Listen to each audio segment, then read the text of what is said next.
Le passage de la télévision analogique au numérique préoccupe le ministère de l'économie numérique et de la communication et les promoteurs de chaînes de télévision. Le volet technique de l'effectivité de la TNT, télévision numérique terrestre, a été abordé au cours d'une séance de travail entre les acteurs. Nous attendons 13 conteneurs d'ici la première semaine du mois d'août. 13 conteneurs doivent être livrés contenant aussi bien les équipements actifs que l'ensemble des autres équipements qui doivent permettre de déployer le réseau sur toute l'étendue du territoire national.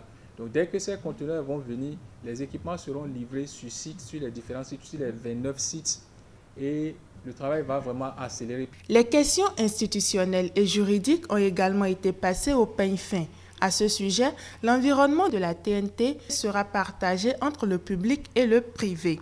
Des structures sont attendues pour animer cet environnement. Une société d'édition, la société de diffusion.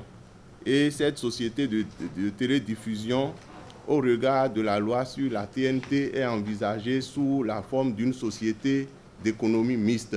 La troisième structure qui va exister dans cet environnement, c'est une société de patrimoine. Les relations qui vont exister désormais dans ce nouvel espace vont être régies par un cadre réglementaire qui découle de la loi de la TNT. Les promoteurs de chaînes de télévision se mobilisent pour réussir le pari du numérique. Les téléspectateurs, les professionnels des médias et autres doivent savoir qu'une nouvelle ère du numérique s'annonce et qu'il doit y avoir une mobilisation, une contribution plus intelligente et savoir que l'audiovisuel béninois et africain doit pouvoir s'assumer avec la TNT. Tout est mis en œuvre pour que d'ici la fin du mois d'octobre, le premier signal numérique soit disponible au Bénin.